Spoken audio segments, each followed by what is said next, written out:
Buenos días, queridos hermanos. Buenos días. Un saludo cariñoso, como siempre, desde nuestro hogar. Mi esposo y yo les recordamos y aprovechamos este momento para saludarles cariñosamente y desearles que la paz de Dios sea en cada una de sus vidas, de sus corazones, de sus hogares. Damos gracias a Dios por este tiempo, hermanos, que nos permite para exponernos a la palabra después de haber tenido el culto correspondiente. Ahora hemos de prepararnos para oír la palabra de Dios.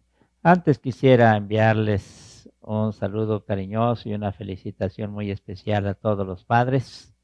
Hoy es el Día del Padre y esperamos que aunque ahí encerraditos puedan estar muy contentos y que la bendición de Dios se derrame en ese papel tan significativo de ser padres.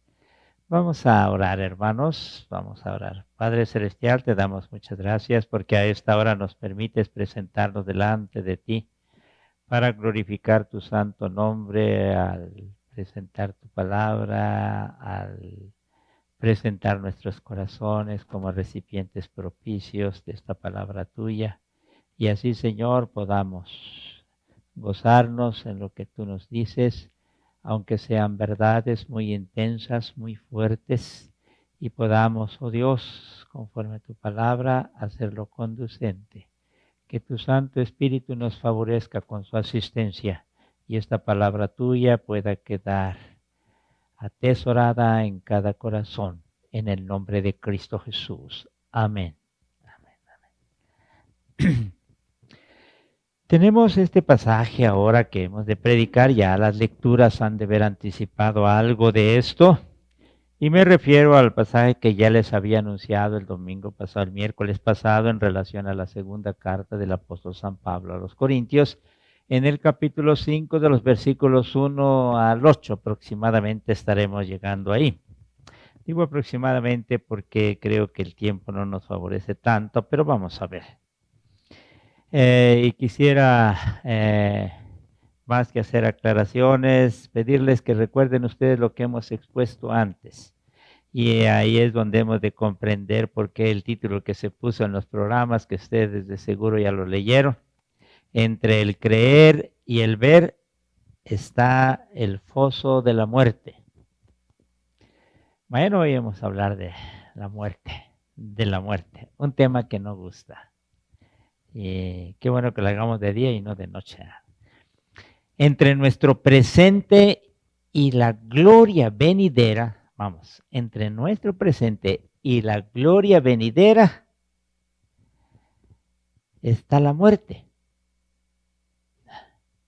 Muchos quisieran abrazar la realidad gloriosa de la que ya hemos hablado, del versículo 18 de Romanos, capítulo 8, ¿se acuerdan? Y dirigiendo su mirada en ese horizonte eterno, quisieran quedar así, y gozosos también, ¿por qué no decirlo? Pero sin tomar en cuenta que en medio está el foso de la muerte. Nuestra vista que se dirige al futuro glorioso debe captar la muerte, así. Y esto espero que quede bastante claro en cada uno de nosotros. Y si en algunas ocasiones pudiéramos nosotros pretender ser descuidados y no querer mirar la muerte, estamos incurriendo en un descuido muy grande, ¿sí?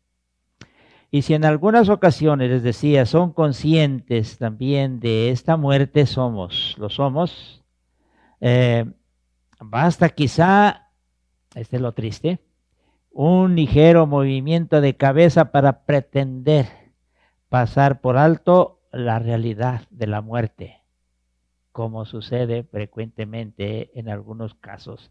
A mí me sucedió de joven. No me gustaba pensar en la muerte, sacudía yo mi cabeza, movía yo y ya alguna vez lo he referido. Pero ahora claro que no es así. Blas Pascal dijo lo siguiente: los hombres no habiendo podido curar la muerte, han decidido, para ser felices, no pensar en ella. Así, no pensar en ella. Esto es todo lo que han podido inventar para consolarse. Sí. Como creyentes que somos, debemos saber que eso es antibíblico. El que tratemos de no mirar esa realidad de la muerte, hermanos. Es antibíblico y por lo mismo no debemos hacerlo. Es más, no deberíamos hablar de esperanza, hermanos. Y con ello brincándonos la cuestión de la muerte. No deberíamos hablar de esperanza si no estamos interesados por saber lo que Dios dice acerca de la muerte. Debería haber una preocupación por nosotros en relación a lo que Dios dice de este asunto. Y nadie puede tener esperanza si no es plenamente consciente de la muerte. Así. Como creyentes que somos, debemos saber que eso es lo que debe convertirse en un tiempo de reflexión, en una preocupación especial para bíblicamente tener la base acerca de la muerte. Ciertamente, perdón, perdón. Ciertamente, la muerte es el enigma más grande de nuestra vida de hombres. Es por eso que debemos esforzarnos en hallar palabras cristianas sobre la muerte. Palabras cristianas. La palabra de Dios es la única que puede hablarnos con claridad acerca de la muerte. Y es la única que traerá palabras de ánimo ante la angustia de la muerte. La palabra de Dios. Nada más la palabra de Dios. Solo ella nos habla con autenticidad sobre el consuelo y la esperanza ante la muerte. Pues haciendo esto es como nos colocamos en el corazón de la fe cristiana, que penetró en nuestro mundo con un grito de victoria sobre la muerte. ¿Dónde está, oh muerte, tu aguijón? ¿Dónde, oh sepulcro, tu victoria? Referido en 1 Corintios 15:55, el capítulo glorioso de la resurrección. Vamos en el capítulo 5 también de 1 Corintios, donde dice el versículo 1, porque sabemos que si nuestra morada terrestre, este tabernáculo, se deshiciere, tenemos de Dios un edificio, una casa no hecha de manos, eterna en los cielos. San Pablo empieza usando un símil, es decir, una comparación formal, para referir el cuerpo y nos habla de una morada terrestre, de un tabernáculo, de una casa, estos términos. Y creo que sería más conveniente usar el término casa. Y esto es para hablar acerca de dos acontecimientos, la muerte y la resurrección.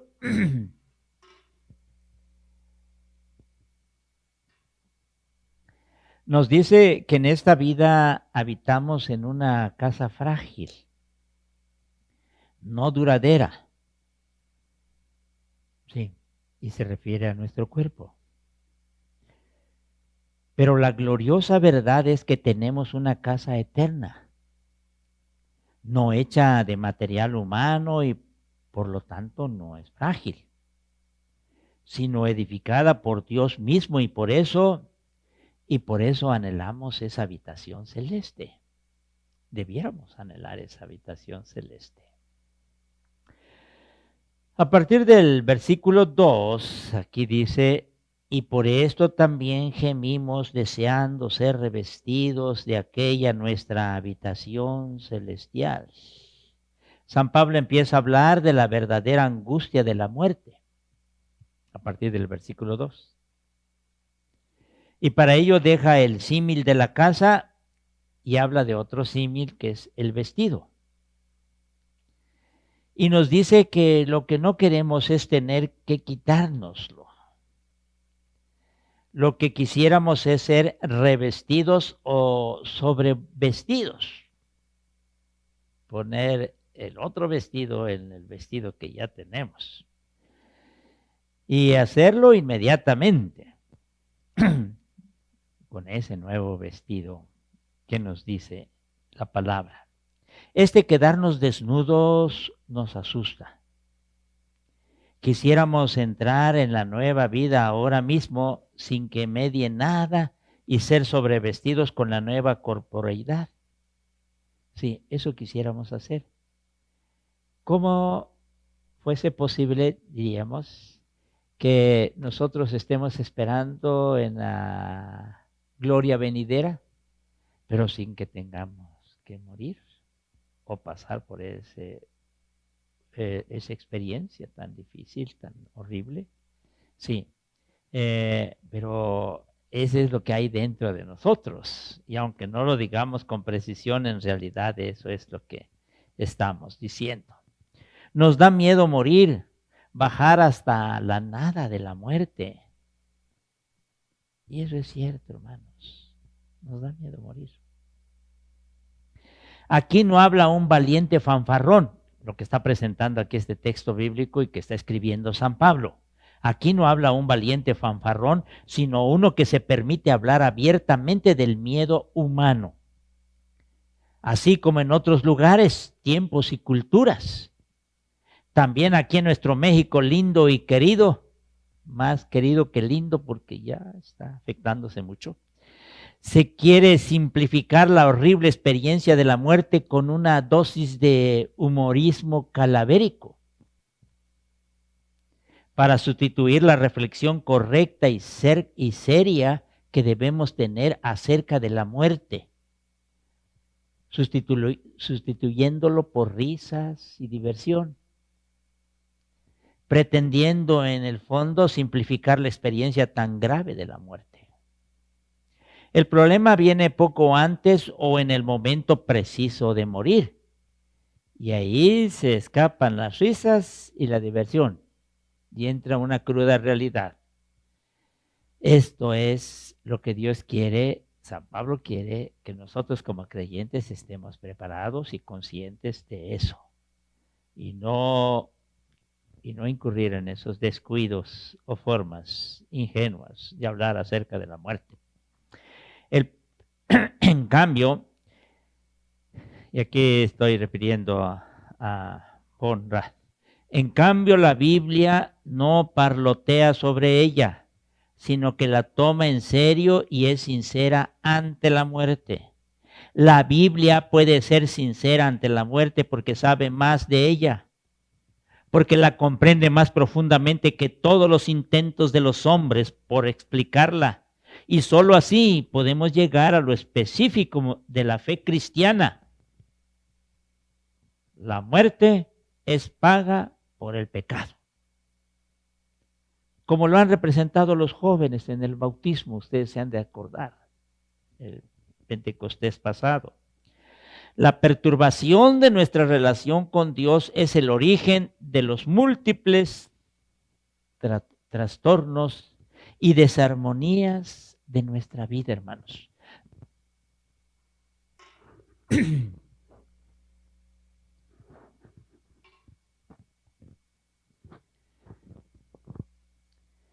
Desarmonía de nuestra vida en la que nos agotamos y finalmente sucumbimos en la muerte. Por favor, hermanos, vayamos siendo más realistas. Y es una especie de súplica que hago. Yo creo que algunos ya lo han sido, si no, les invito a eso. Seamos más realistas y por lo mismo más bíblicos para tratar el asunto de la muerte. Sin darnos cuenta, realizamos juntos la mayoría de las cosas que aquí hacemos. Sí. podemos descargarnos mutuamente de muchas dificultades o por lo menos llevarla juntos. Pero el ser despojados en la muerte, y aquí usamos palabras de Martín Lutero, pero el ser despojados de la muerte, por ahí debe pasar cada uno absolutamente solo. Podemos gritarle al oído al moribundo, decía él, pero el camino noche adentro, tiene que hacerlo solo. Y es lo que nos dice el versículo 4. Porque asimismo los que estamos en este tabernáculo gemimos con angustia, porque no quisiéramos ser desnudados, sino revestidos, para que lo mortal sea absorbido por la vida. Y este versículo creo que es bastante claro para todos nosotros. Aquí se escucha el gemido más intenso de todos los gemidos de los que ya hablamos antes, cuando hemos dicho que la creación gime por ser redimida, también nosotros gemimos, dice, en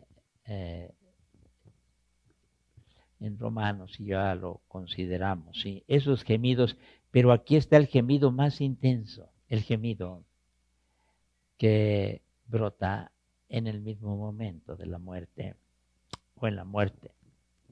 Aquí se escucha el gemido más intenso, sí, comparado a esos otros gemidos de los que ya hemos hablado. San Pablo no ahorra expresiones de inquietud y nos dice: añoramos, anhelamos, gemimos con angustia, no quisiéramos ser desvestidos o desnudados. Todo eso lo expresa San Pablo. Y no quiere usar palabras de otro tipo, como suele suceder cuando se intenta de minimizar la gravedad de la muerte. Eso no es correcto, no es sano, no está bien. Por eso San Pablo utiliza estos conceptos, estos términos, estas palabras tan intensas. Sí, no queremos ser desnudados, gemimos muy dentro de nosotros.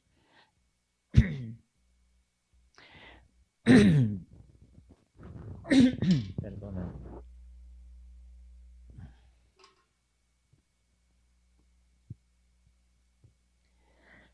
Mucha atención, hermanos, en lo que sigue. Y bendigo a Dios por lo que sigue. Porque después de exponer conforme a la palabra lo que es la muerte y lo que causa en nosotros, qué hermoso es darnos cuenta que, por otra parte, las palabras del apóstol San Pablo ahora se dirigen para nosotros como palabras que transpiran un gran consuelo, una inquebrantable seguridad. Tenemos ánimo, confiados siempre en todo tiempo. Y aquí voy a permitirme decirles, estoy usando estas palabras, voy a leer estas palabras de Gerald Munra al respecto. Pero la más audaz de todas estas frases es la del versículo 1. Tenemos una casa que ha edificado Dios, una habitación eterna que está en los cielos. Evidentemente, Pablo es de la opinión que nuestro cuerpo nuevo transfigurado ya está ahora en la presencia de Dios. Por eso tuve que referirles a quien estoy citando al interpretar esta porción bíblica. Dice el versículo 1, porque sabemos que si nuestra morada terrestre, este tabernáculo, se deshiciere, tenemos de Dios una casa, un edificio, sí, una casa no hecha de manos, eterna en los cielos. Tenemos. No dice vamos a tener. Tenemos. Tiempo presente. Tenemos una casa que ha edificado Dios, una habitación eterna que está en los cielos. Lo tenemos. Así dice la Biblia, hermanos. Y aquí me voy con calma porque necesitamos tal vez corregir algunos conceptos equivocados.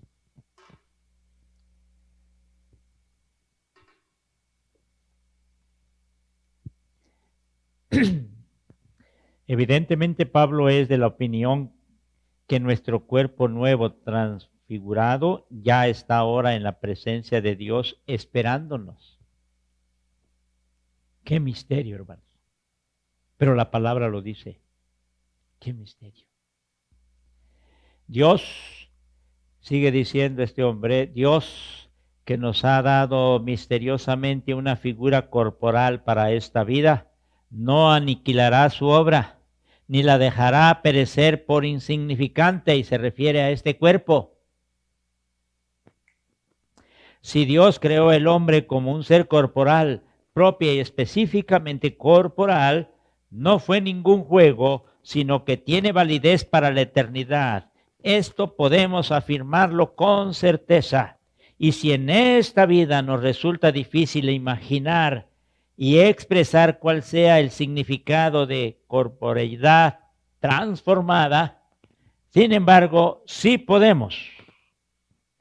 Sin embargo, sí podemos esperar.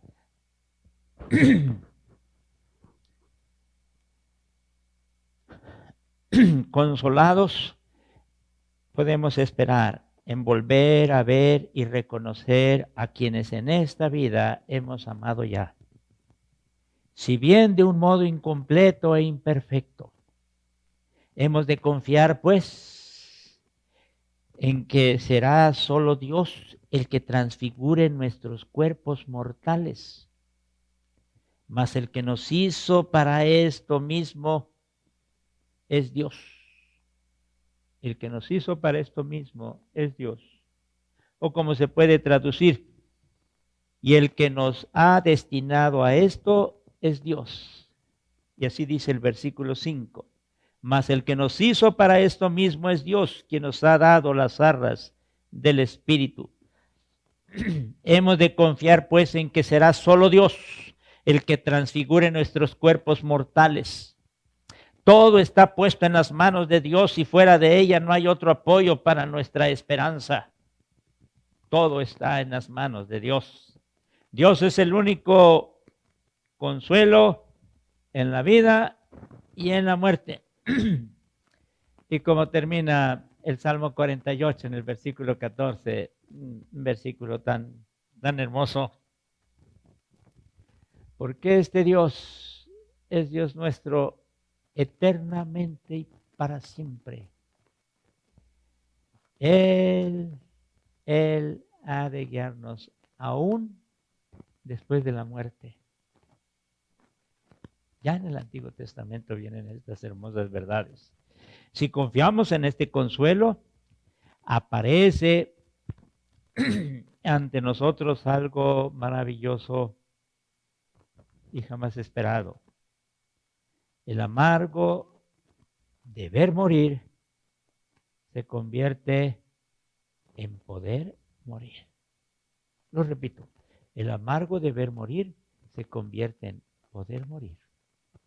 Y por eso, llenos de esperanza, impregnados de la palabra, podemos hacer eso.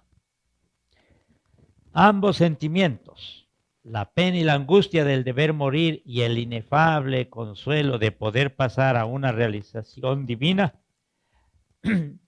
así que vivimos siempre confiados siempre, dice el versículo 6. Así que vivimos confiados siempre y sabiendo que entre tanto que estamos en el cuerpo, estamos ausentes del Señor. Sí, pero vivimos confiados siempre.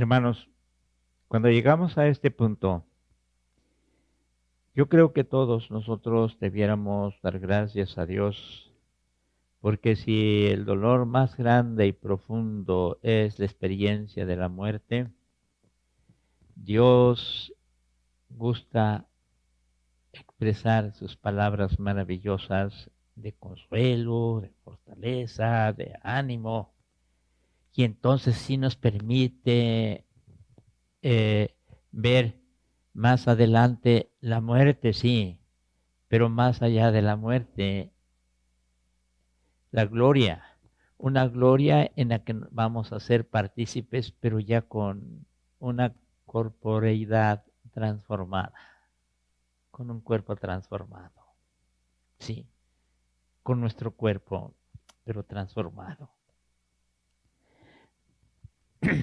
El verso 8 nos dice más intensamente, pero confiamos y más quisiéramos estar ausentes del cuerpo y presentes al Señor. Pero confiamos y más quisiéramos estar ausentes, y se puede traducir, o salir del cuerpo y presentes al Señor. O como lo traduce la Nueva Versión Internacional, así que nos mantenemos confiados y preferiríamos ausentarnos de este cuerpo y vivir junto al Señor. Nadie niega, hermanos, que la muerte es lo más horrible que puede haber. Pero esta muerte, en primer lugar, nosotros debemos ser plenamente conscientes que es el resultado que hemos alcanzado por el pecado, porque la paga del pecado es muerte. Y acuérdense ustedes que cuando nuestros primeros padres pecaron, a Adán se le dice cuestiones muy difíciles ante lo que va a experimentar fuera del paraíso. Y una de ellas es la realidad de la muerte. Ahí es donde vienen esas palabras después del pecado, cuando se dice que es polvo. Del polvo fue tomado y al polvo va a volver. Así, con toda precisión. Y se está hablando del cuerpo físico. Porque también del espíritu ya sabemos que fue dañado por el pecado y se pierde la imagen espiritual de Dios. Pero Dios en su infinita misericordia permite, oigan bien, que la experiencia nuestra como consecuencia del pecado, el que nuestros cuerpos estén rumbo a la sepultura y volver a la tierra de donde fue tomado y nuestro espíritu esté en una situación también muy deteriorada en cuanto a imagen de Dios. Viene Dios para decirnos, su cuerpo va a volver, pero yo lo voy a levantar. Es más, ya lo tengo preparado en el cielo. Y en cuanto a tu espíritu, ya está solucionado. Ese perdón bendito se va a hacer pleno el día de mañana. Y para terminar, hermanos, quisiera decirles lo siguiente. Tal vez pudiéramos quejarnos, pero ¿por qué tenemos que morir? Pero Dios vino a morir también, a participar de lo que nosotros debemos participar como una consecuencia justa por nuestro proceder. Pero Dios viene también a morir, así es. Viene a experimentar lo que es este problema tan grande para el hombre. Él también lo pasa. ¿Quién? Dios mismo. Y Él no tenía por qué hacerlo, pero lo hace por ese gran amor que tiene por nosotros. Un amor que nos debe levantar en el momento de desánimo.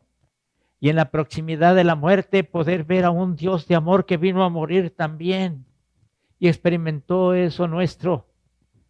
Y de esa manera, al verle muerto y resucitado, también nosotros hemos de esperar eso. Él ha venido, sí, para llevarnos al cielo.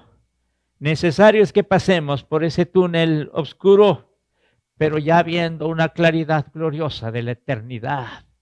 Y esto es lo maravilloso del amor de Dios que viene a nosotros. Con buen ánimo, sigamos glorificando a Dios. Padre, bendito seas por tu santa palabra. Es la que con toda claridad, sin arreglos y componendas, sin adornos, nos habla de la realidad de la muerte, pero también nos habla de lo que ya tú tienes preparado, precisamente para ver con esos ojos de fe que tu amor es incomparable, que tú has hecho bien todas las cosas. Y el día de mañana nosotros dichosamente estaremos glorificando tu nombre por la eternidad. Gracias porque al mismo tiempo que nos haces ver con toda precisión la realidad de la muerte, también, oh Dios, tus palabras preciosas en relación a las cosas maravillosas que has preparado. Gracias, Señor. Gracias, Señor. Gracias. Porque entonces ahora sí podemos hablar de una esperanza. Ahora sí podemos hablar de una gloria venidera, sin descuidar aquellas cosas que debemos tomar muy en cuenta, para que preparados y conscientes de lo que viene, estemos listos y extendamos nuestros brazos para recibirte, o quieras tú extender los tuyos para recibirnos cuando tú nos llames. Bendito sea, Señor, en el nombre de aquel que vino a morir por nosotros. Amén.